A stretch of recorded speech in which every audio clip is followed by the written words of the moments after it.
Saudações a todos e todas, bem-vindos de volta, mais uma leitura do Diálogo Lises do Platão. A gente já está quase encerrando aí o diálogo, e a gente viu no encontro passado como é que o Sócrates introduz uma certa reflexão acerca do que poderia ser considerado uma espécie de intermediário entre o amigo que é o bom, ou as relações entre o bom e o mal na configuração da amizade, e no modo como esse intermediário seria algo nem bom nem mal, né? Alguém que alguma coisa ou alguma situação em que você tivesse aí, de certa maneira, nem uma consideração total daquilo que é bom nem daquilo que é mal. A gente chamou de intermediário, mas a gente viu que não era a ideia de um intermediário necessariamente, né? Olá, Rose, boa tarde.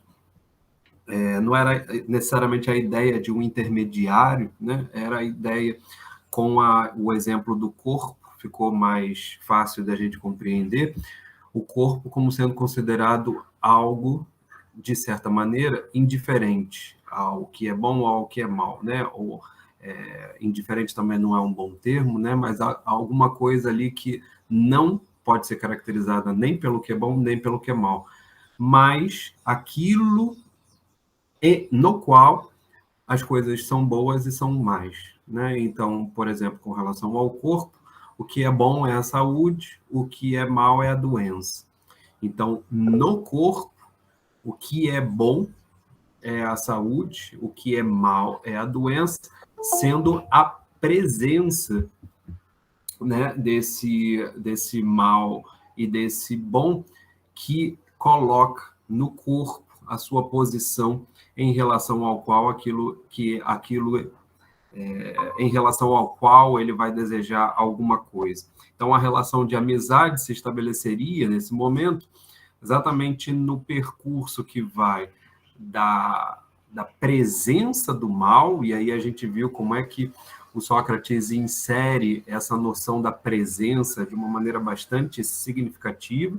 É pela presença do mal, ou seja, pela presença da doença, que nós desejamos o médico e, portanto, que nós desejamos o que é bom, né? E esse movimento em relação ao que é bom em vista do mal vai servir, de certa forma, como modelo do que significa o movimento para a amizade. Tá? Então, isso, de fato, eles concordam aqui, né, pela primeira vez, de uma maneira um tanto retumbante até, né, de uma maneira bastante significativa.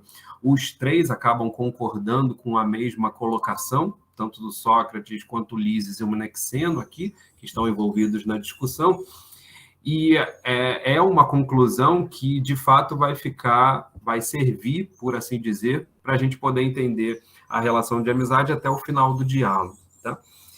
Então, configurando aí o que significaria a relação de amizade, a partir disso que ficou marcado pelo argumento da aula passada, né, da leitura passada, o desejo pela presença do que é bom, e exatamente esse desejo pela presença do que é bom é o que, nos primeiros argumentos, havia sido indicado como sendo o motivo da amizade, né? Você deseja ser amigo de alguma coisa que é boa, e essa coisa do bom, né, e da amizade pelo bom já estava marcado já desde antes.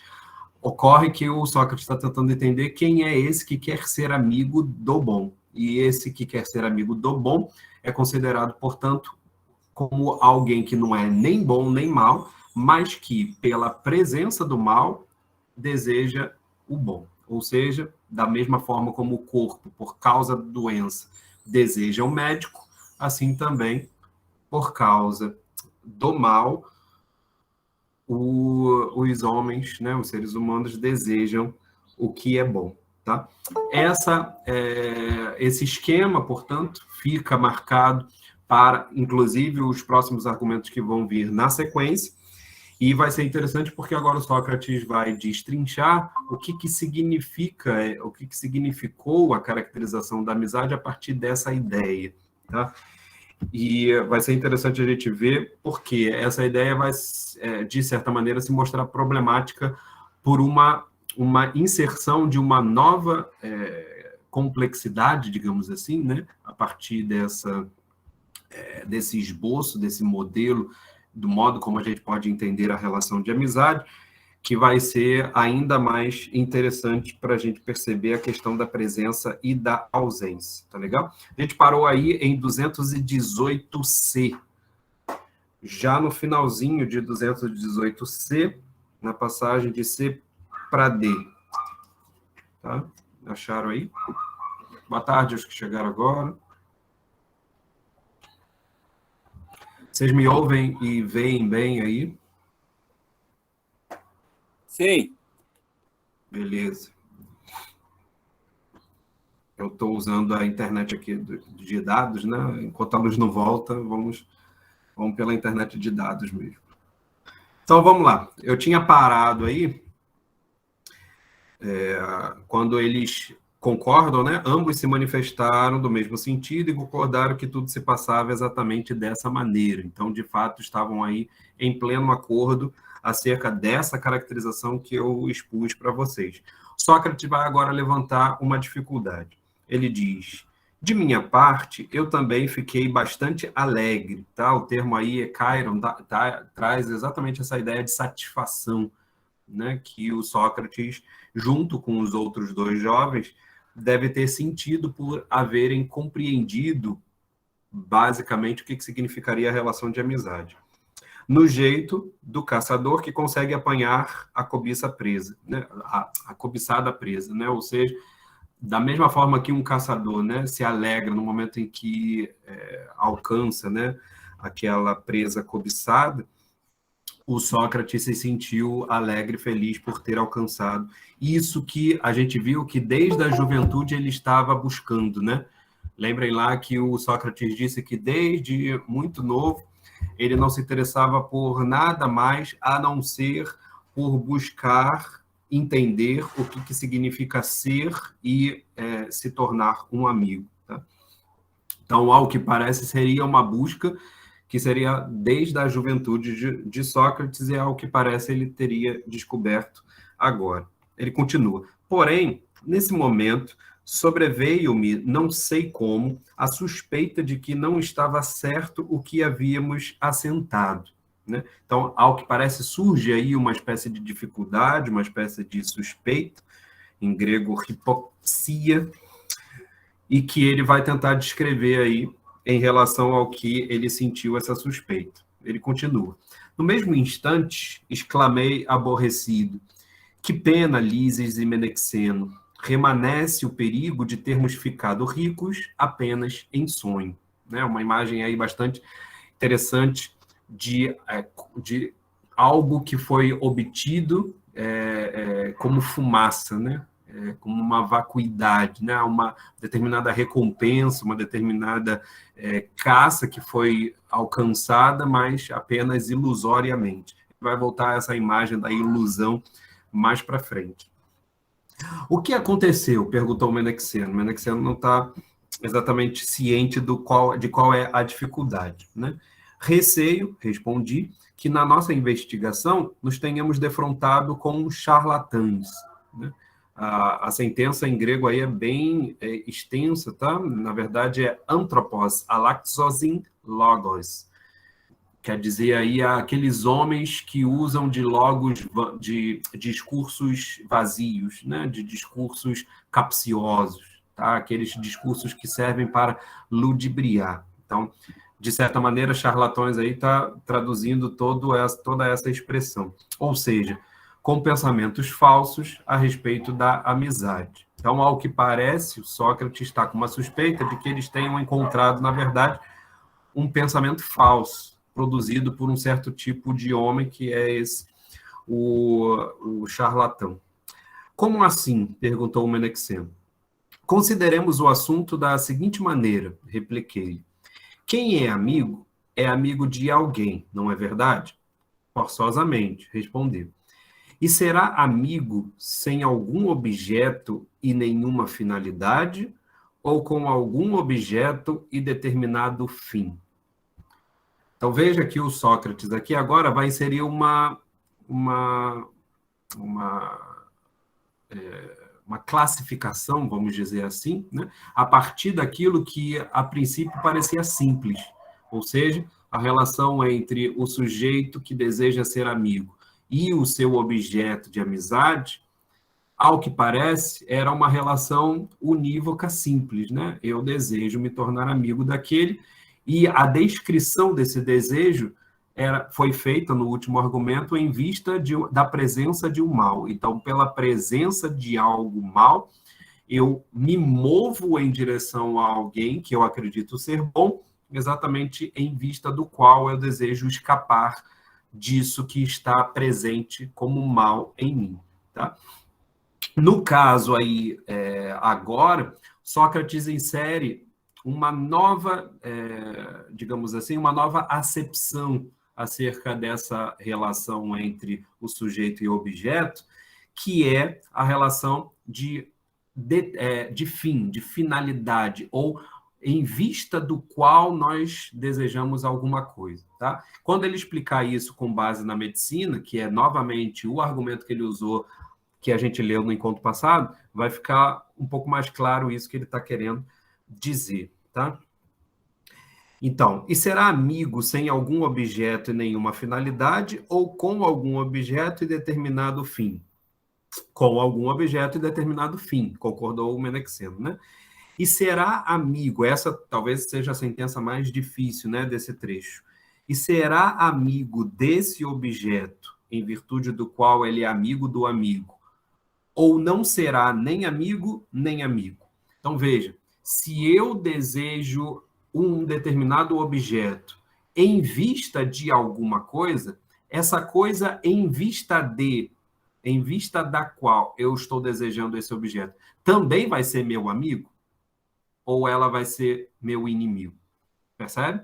Sócrates está tentando aí inserir uma terceira relação, né? Existe a relação entre o sujeito, o objeto em relação ao qual ele é amigo, e um motivo pelo qual ele é amigo daquele objeto. Esse motivo, ele é também meu amigo, ou esse motivo é meu inimigo? Tá? É essa a classificação, vamos dizer, o esquema que o Sócrates está tentando montar para poder ilustrar o que significaria a dificuldade que ele encontrou. Tá? Não te acompanho muito bem, disse o Menexeno. Não admira, observei, né? Porque, de fato, é uma formulação difícil. Porém, deste modo, de certo acompanharás, e eu próprio ficarei sabendo melhor o que digo. Então, ele vai tentar elaborar melhor isso que ele acabou de explicar, isso que ele acabou de definir, né? Explicando a partir do exemplo da medicina novamente. O doente, a que há pouco nos referimos, é amigo do médico, não é verdade? Sim, então esse médico seria o objeto da amizade, né? O seu objeto em vista do qual ele deseja se tornar amigo, né? Então, é amigo do médico por causa da doença e visando a saúde. Então, veja que aqui não tinha aparecido ainda a saúde no argumento anterior. Ele é inserido agora. Veja, se o corpo ele nem é bom nem é mal, ele vai desejar o que é bom por causa do mal, pela presença do mal, ou seja, por causa da doença. Então, pela presença da doença no corpo, eu vou desejar um médico que vai me curar dessa doença. Mas eu desejo o médico não enquanto exatamente médico, mas sim naquilo que ele pode me favorecer. E é isso que ele pode me favorecer, ou seja, o restabelecimento da saúde é o que é indicado como sendo o motivo pelo qual eu me aproximo ao médico. Perceberam? É esse a mais que o Sócrates está tentando indicar aqui para a gente, tá? Com uma terminologia aí que o Carlos Alberto Nunes está tentando traduzir por causa de uma parte e visando em vista desse outro elemento, tá? Então, eu faço uma coisa movido, eu faço uma coisa em direção a um objeto movido por algo, mas com a intenção de alguma outra coisa, tá? No caso aí, portanto, da doença, eu me movo, né? Eu me relaciono com o médico em vista de obter a saúde. Então, a saúde aí está sendo esse novo elemento que o Sócrates inseriu. Sim, né? Confirma o Menexeno. A doença é um mal? Como não? E a saúde, perguntei, é algum bem? Ou é mal, ou não é nem uma coisa nem outra? Veja que ele precisa agora classificar a saúde. Até então, a saúde não tinha entrado no esquema, né? No exemplo. Como ela entra agora, é preciso saber se a saúde ela é um bem ou mal, ou se ela é nossa amiga ou inimiga. E diz o Menexeno, é um bem, respondeu. Dissemos igualmente, ao que parece, que o corpo que não é nem bom nem mal é amigo da medicina por causa da doença que é um mal. A medicina é algo bom, sendo que se torna amada por causa da saúde. Perceberam esse a mais aí que ele está inserindo? Então, é esse por causa de, em vista de, em função de acordo com uma determinada finalidade, é que se deseja a medicina, se deseja o médico. E essa finalidade é a saúde. A saúde é um bem, não é verdade? Sim. E é a saúde a amiga ou inimiga? Amiga, né? Dada aquela reflexão que eles já haviam feito entre o que é bom e o que é amigo, né? E a doença é inimiga? Perfeitamente, né? Assim, o que não é nem bom nem mal, ou seja, o corpo, aquele que é de fato o amigo que eles haviam encontrado, aquele que não é nem bom nem mal, torna-se amigo do que é bom, por causa do que é mal, e odioso em vista do que é bom. Então, ele se torna amigo do que é bom por causa da presença desse mal, que é odioso por conta desse motivo em relação ao qual ele está se dirigindo àquele que é bom, né? Ou seja, um corpo que não é nem bom nem mal deseja a medicina por causa da presença do mal, que é a doença, e esse mal é odioso em vista daquilo que ele está buscando, que é a saúde. Então, em vista da saúde, a doença é odiosa. Parece que sim. Então, é por amor, e agora ele transforma a sentença, né? Então, é por amor do amigo que o amigo é amigo e por causa do inimigo, assim parece, né? Então, quando ele traduz isso em termos de amizade, né, fica bastante redundante e confuso de se entender o que se está delimitando nessa sentença, né? Mas se a gente tiver claro o que é o exemplo da medicina e o que ele está tentando apontar para toda essa relação, vamos chamar de uma relação triádica, né? Entre o sujeito, o objeto e o motivo em vista do qual ele está desejando aquele objeto, a gente entende que esses três amigos aí que aparecem na sentença, né, são exatamente todos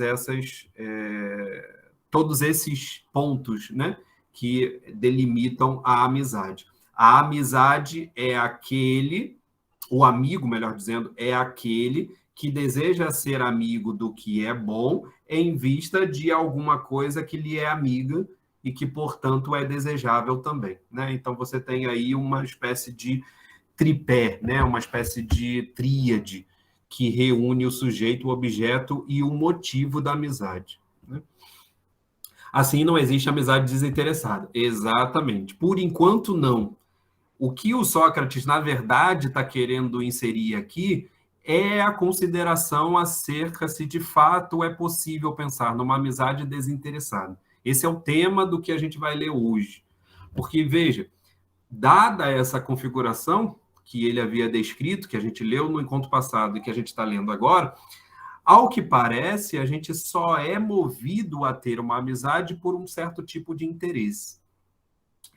E é preciso que a gente consiga delimitar bem qual é o problema que está aí em questão, para que a gente perceba o que significaria para o Sócrates agora o que ele vai chamar de o verdadeiro amigo, porque este que apareceu sendo o amigo é uma espécie de ilusão, um sonho, né? Como ele havia descrito antes, ou uma imagem ilusória, como ele vai falar agora, na sequência. Tá? Então, ao que parece, se a gente ficar preso nessa imagem da amizade interessada, a gente vai estar preso num certo tipo de relação ilusória, e é preciso que a gente perceba essa relação ilusória para poder ter ideia do que significaria de fato a verdadeira amizade. Tá? Então, é esse ponto que ele vai levantar aí agora, tá, Miro? A gente vai voltar aí, porque na sequência ele vai trazer essa questão. Mas ficou claro aí para vocês essa tríade que está aí em questão, né? Acho que com relação ao exemplo da medicina, fica bem tranquilo de entender os 3 pontos, né, que estão aí em jogo.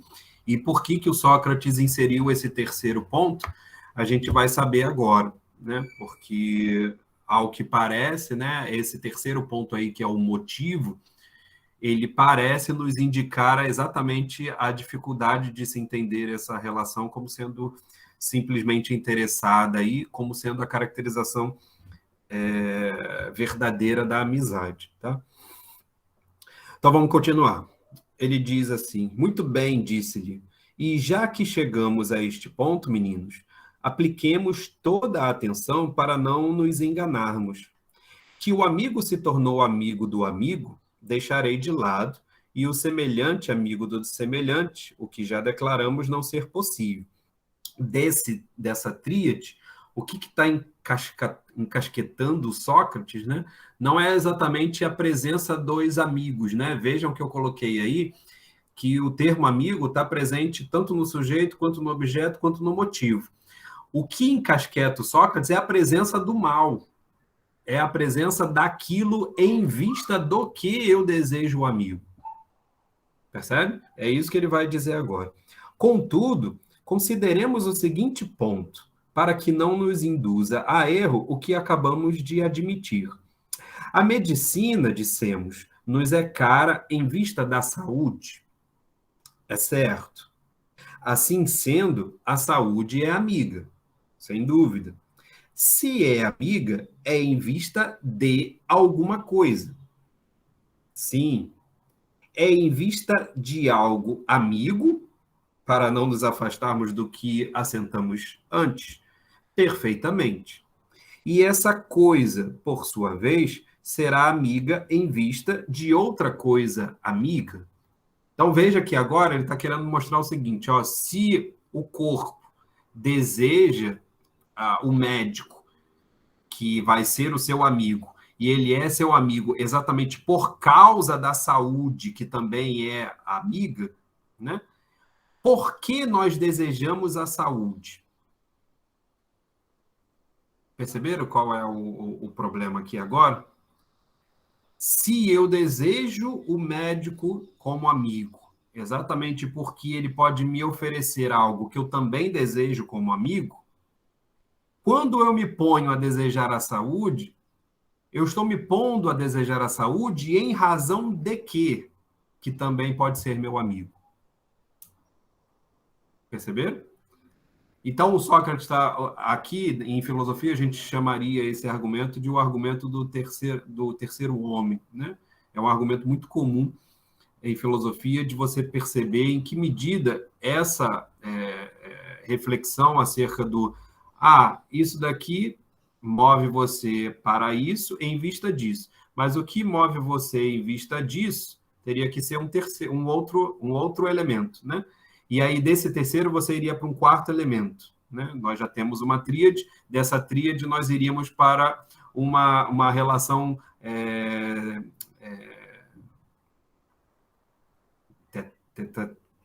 tétrica, vamos dizer assim, né? Uma relação de 4 elementos. Dos 4, a gente iria necessariamente para um quinto.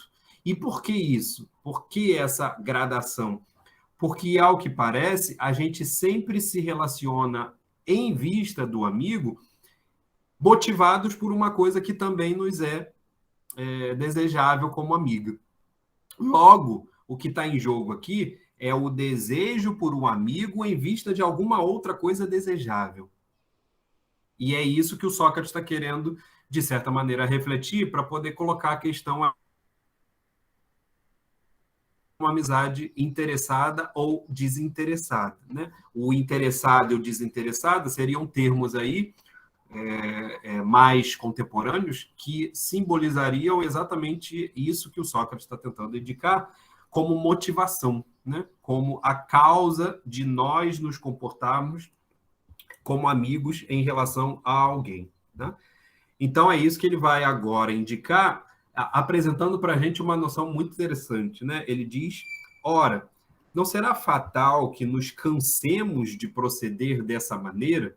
Né? Não será fatal, então, que a gente acabe cansando de ficar fazendo essa escalada e a todo momento dizendo que nós somos amigos de alguma coisa em vista de outro amigo e esse outro amigo em vista de um outro amigo e assim ad infinito? Nos cansemos de proceder desta maneira ou que cheguemos a um princípio de amizade? Então, deixa eu reformular a pergunta. Ora, não será fatal que nos cansemos de proceder dessa maneira ou que cheguemos a um princípio de amizade que não nos remeta a outro mais distante? Ou seja, aquele primeiro objeto, proton philon, né, em grego, por amor do qual dissemos que são amadas todas as outras coisas. Então veja que ele insere aí uma noção em grego, né, epitina arken, né, acerca de um certo princípio, e esse princípio vai ser entendido exatamente como aquilo que é a verdadeira amizade.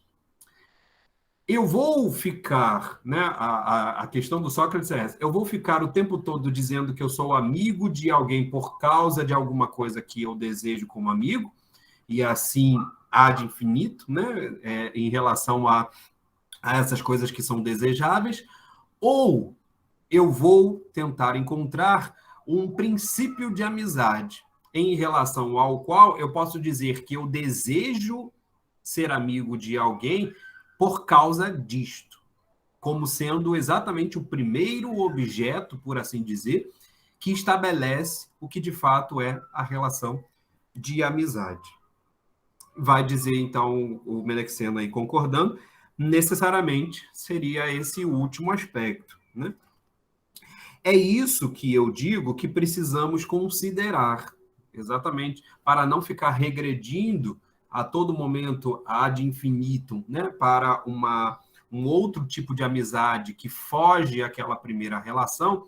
É preciso que a gente perceba o que caracteriza o nosso movimento a partir de um princípio de amizade.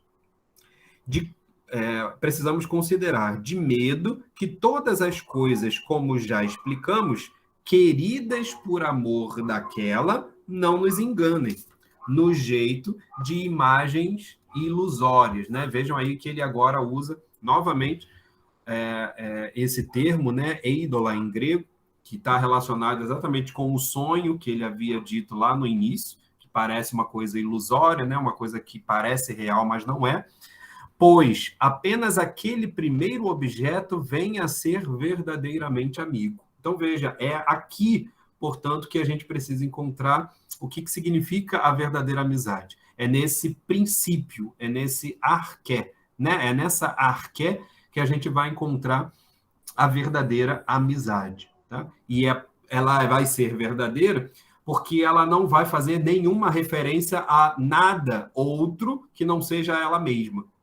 Percebe? Seria uma consideração acerca do que é o desejo pela amizade em si mesma, e não em vista de alguma outra coisa. Consideremos o assunto da seguinte maneira: quando damos grande apreço a determinada coisa, seria o caso do pai que antepõe o filho a todos os tesouros do mundo, né? Então, imaginem aí a figura do pai que coloca o filho como mais importante do que todas as riquezas do mundo, né? Não poderá acontecer que esse pai, que em tão alta estima tem o filho, passe também a fazer daí por diante autoconceito de qualquer outra coisa. Como assim, né? Por exemplo, na hipótese de saber que o filho bebeu cicuta, não passaria a fazer grande caso de vinho se julgasse que o vinho poderia salvar a vida do filho? Então, veja, dado o apreço que o pai sente pelo filho e em vista do qual ele reúne tudo aquilo que ele tem de valor, de valor, e aí, claro, qualquer outra riqueza seria menor em face exatamente desse que ele deseja como sendo o mais valoroso, ele não faria, ele não acabaria, melhor dizendo, desejando outras coisas como valorosas, exatamente em função desse que ele deseja como mais valoroso, que é o filho. Por exemplo, no caso do filho estar com uma doença, né? Uma doença ou ter tomado um veneno que só pudesse ser curado por meio da ingestão do vinho. Ele não iria apreciar o vinho, né? Exatamente por causa do filho. Essa é a questão que o Sócrates está indicando aqui, para a gente poder entender o que significa esse por causa de e o que significaria, no fim das contas, o princípio da amizade. Tá?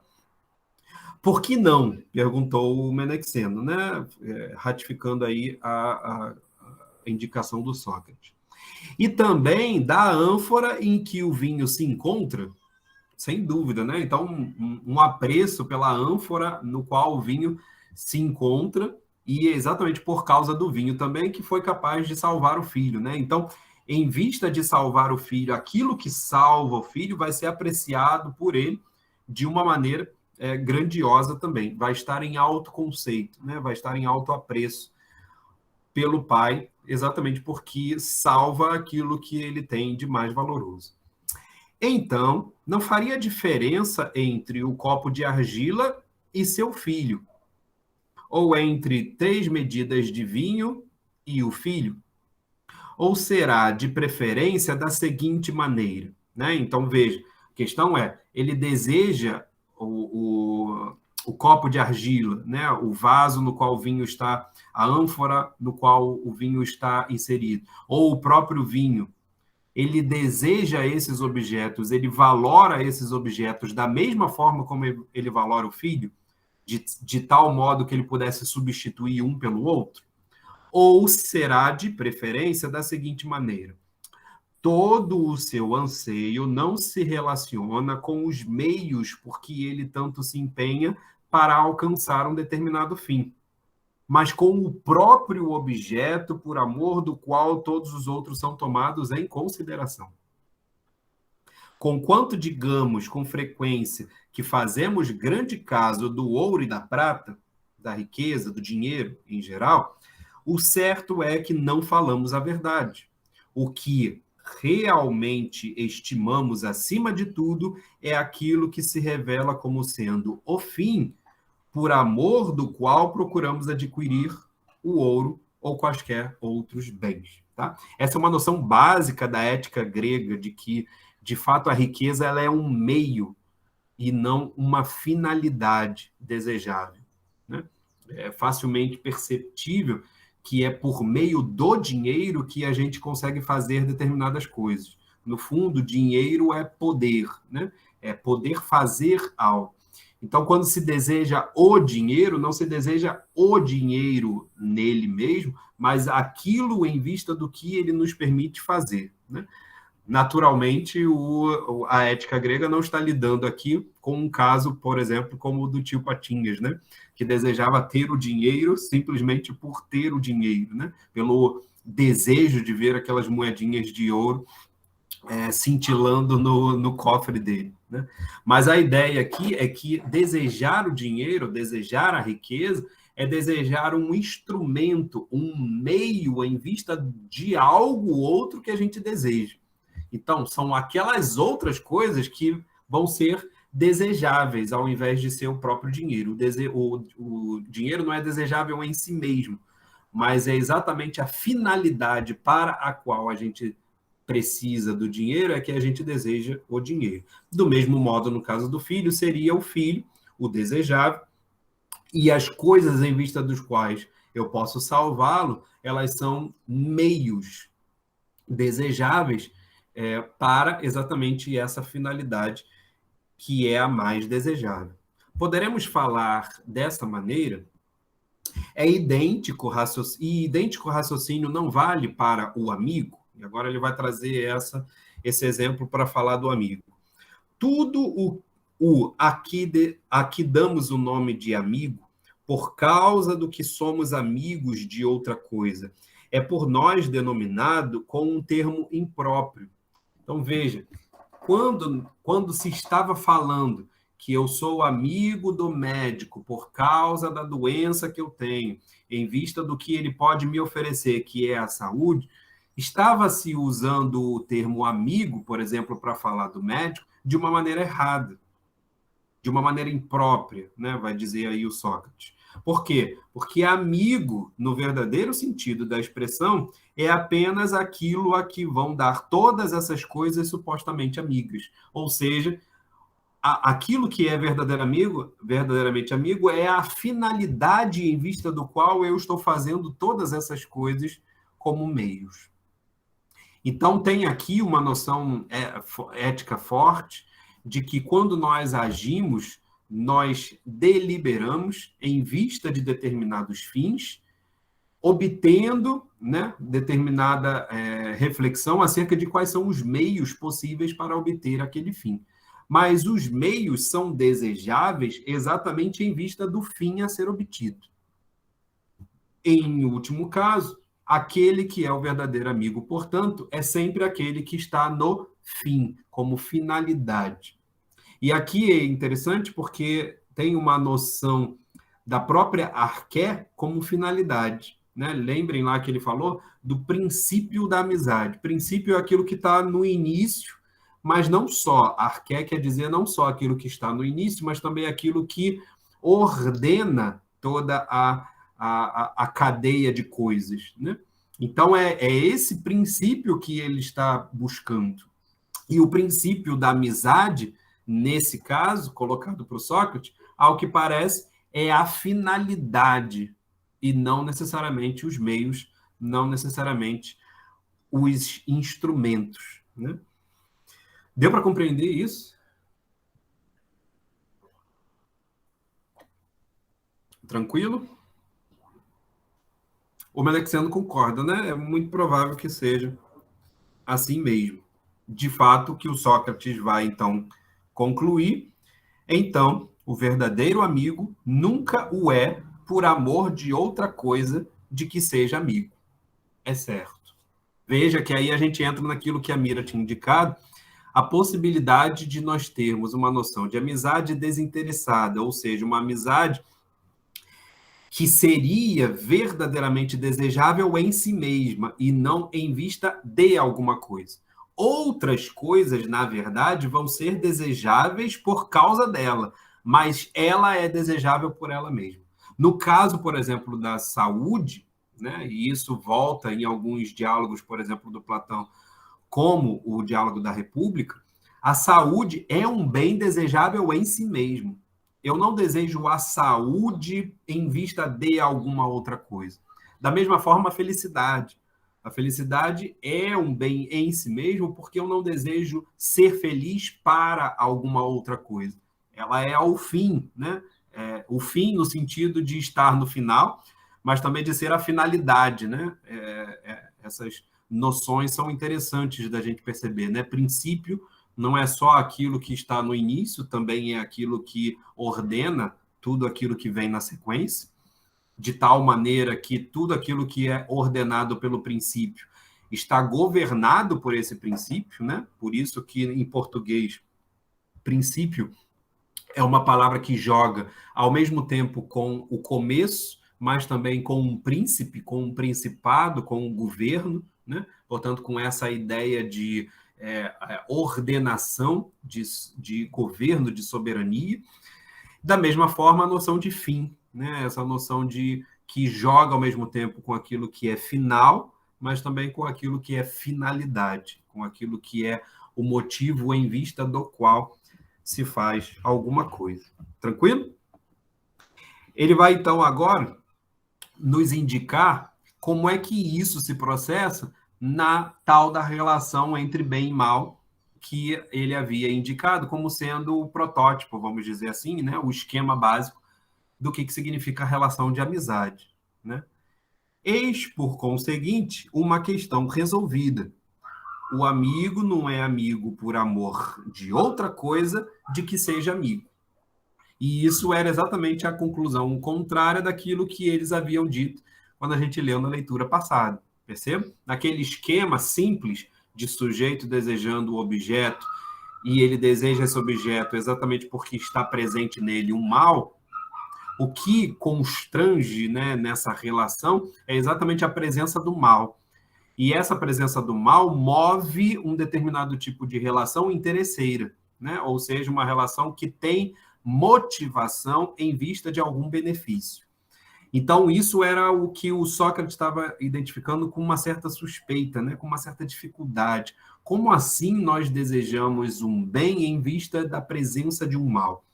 Então, com essa complexidade da tríade, a gente consegue perceber que, na verdade, a gente está em busca de um princípio de amizade. Esse princípio de amizade seria aquilo em vista do que nós desejamos todas as outras coisas. Tá legal? E é isso que acaba desconstruindo aquela tese anterior, dando, na verdade, a tese oposta como sendo a verdadeira. Ou seja, agora que nós concluímos é que o amigo não é amigo por causa de outra coisa de que seja amigo.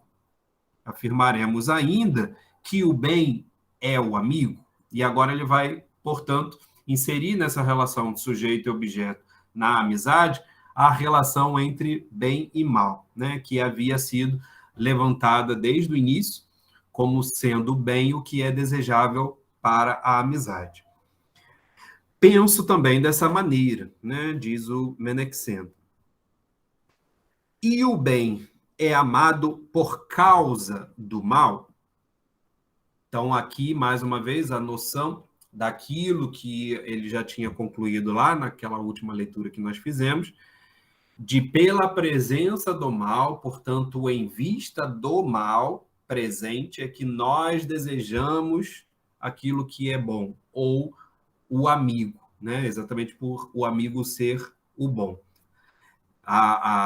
O finalzinho aí, né, que ele coloca como uma pergunta nesse parágrafo anterior, o bem é o amigo, é exatamente a recapitulação daquela definição que ele já tinha dado antes, né? To agaton estin philo, né? Então, o amigo seria o bom, né? Ou o bom seria o amigo, né?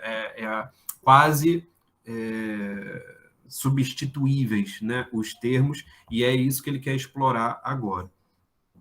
Então, e o bem é amado por causa do mal? Examinemos o problema do seguinte modo. Agora nós temos um aparato reflexivo mais interessante para a gente poder analisar melhor o que significa você desejar o bem em vista do mal.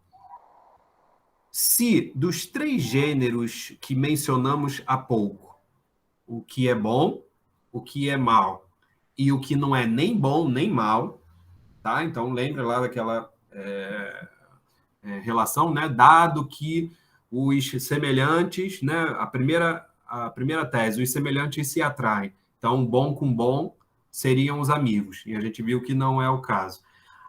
Os dessemelhantes se atraem. Então, bom com mal se atrariam, ou mal com bom se atrariam. A gente viu que também não é o caso.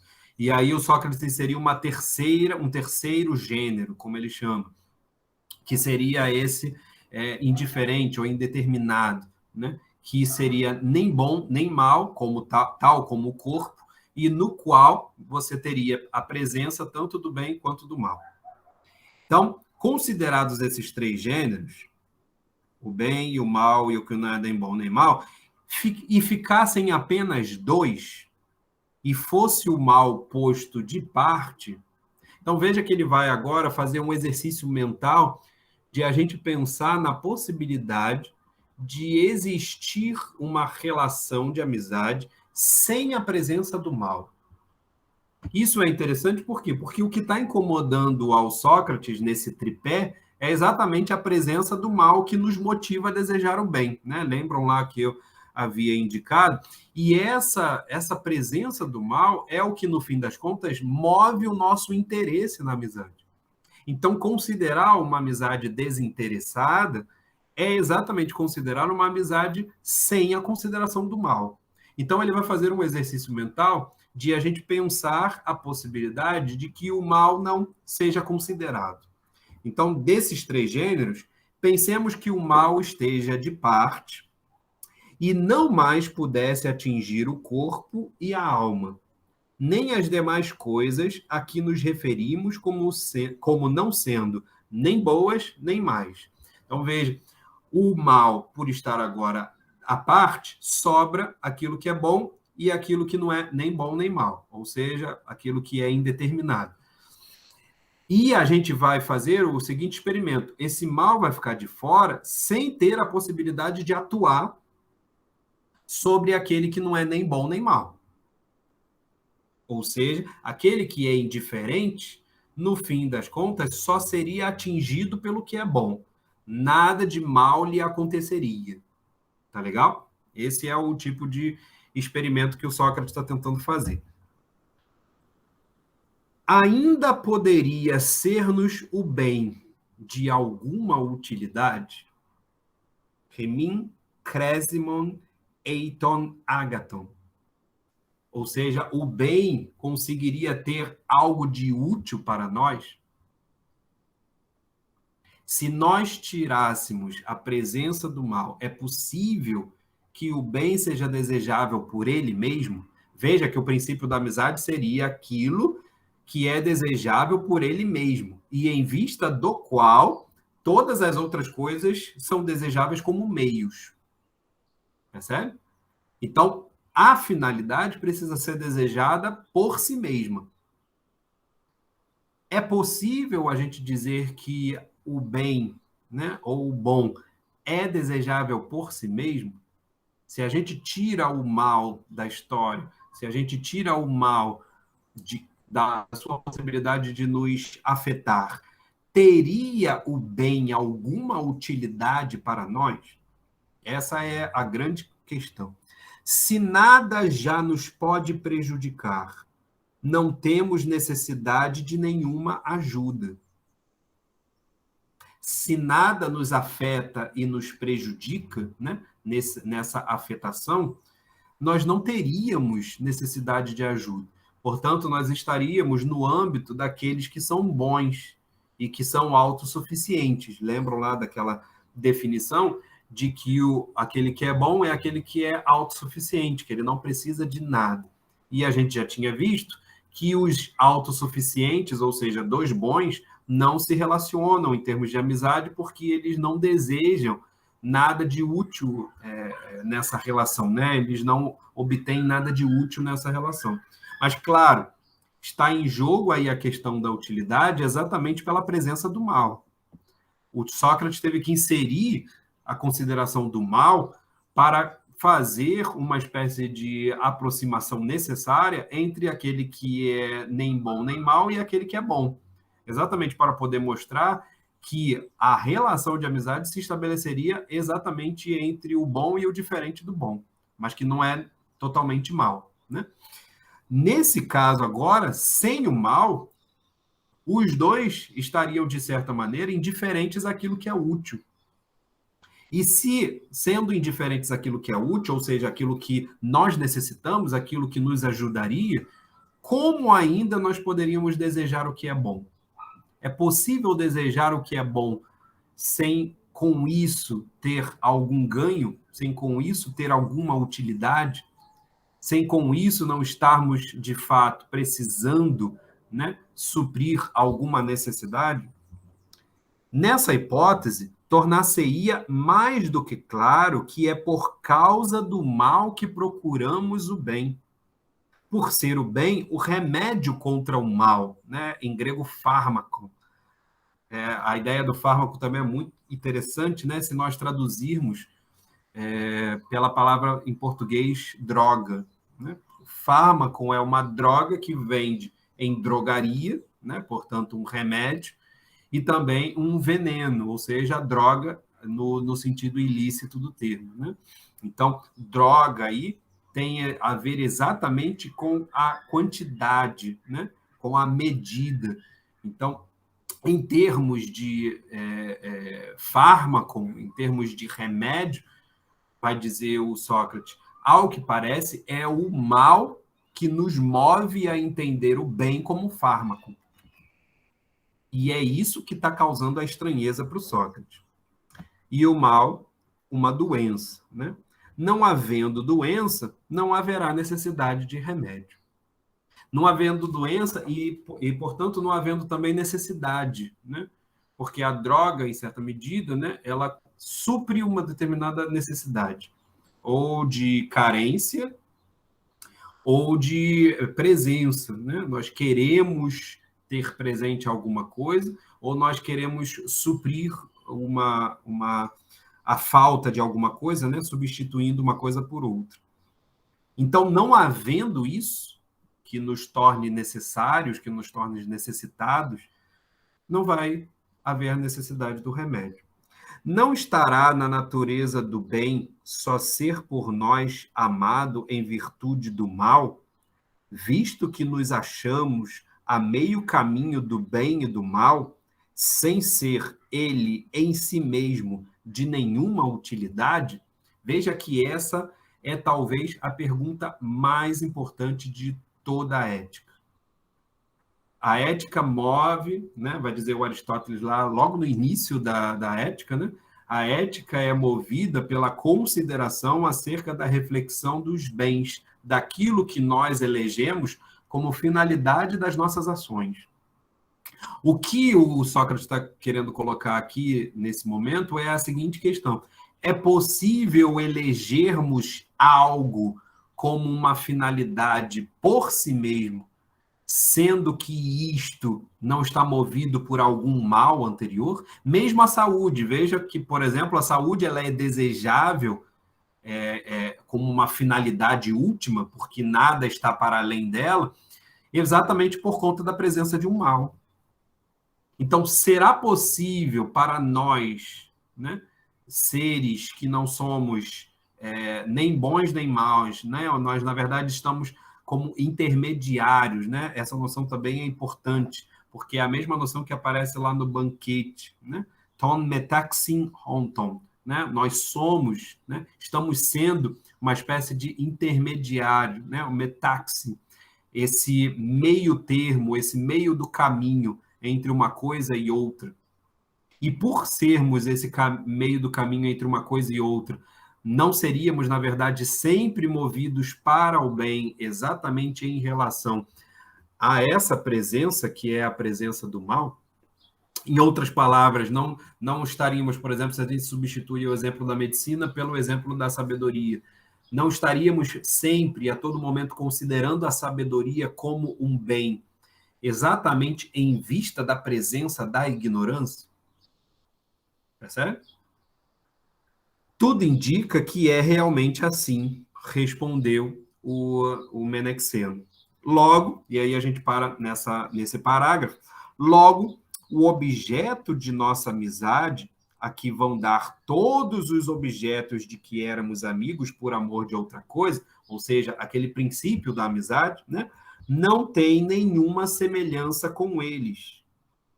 A respeito destes, dizemos que nos são caros por amor de outro amigo. Então, todos esses meios, esses amigos meios, né? Esses amigos intermediários, esses amigos instrumentais, eles, na verdade, são amigos em vista de alguma outra coisa. E por eles serem movidos por algo outro, eles são diferentes exatamente daquele que a gente estabeleceu como finalidade.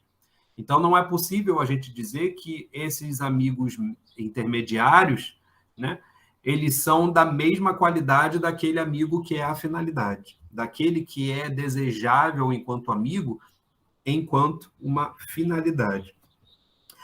Por quê? Porque a respeito destes intermediários, dizemos que não nos são caros por amor de outro amigo, ao passo que o verdadeiro amigo se nos revelou o oposto disso, pois ficou demonstrado que só somos amigos dele por causa de algo de que sejamos inimigos. Uma vez deixado de lado esse inimigo, como tudo indica, deixaria aquele de ser amigo. E é essa a grande dificuldade da coisa, né? Porque, veja, eu faço diversos outros amigos, né? Portanto, tenho proximidade com diversas outras coisas que são meios para obter uma determinada finalidade.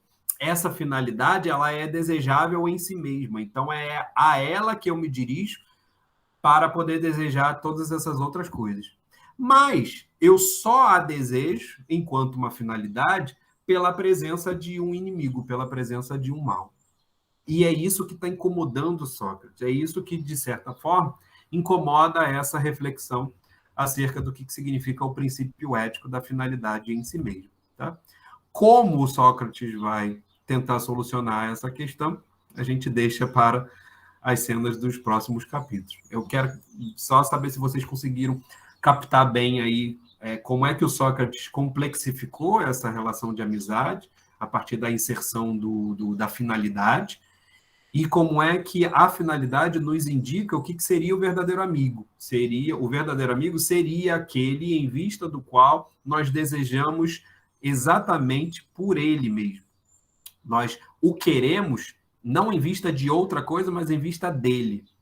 E a questão final, que o Sócrates aí percebe, é que esse que é colocado como finalidade, mesmo que ele seja o motivo de todos esses outros que nós desejamos pelo caminho, né? Porque nós estamos desejando todos eles em vista desse outro, esse último, essa finalidade, esse que é o princípio da amizade, acaba sendo desejável enquanto o mal estiver presente, enquanto a inimizade estiver presente.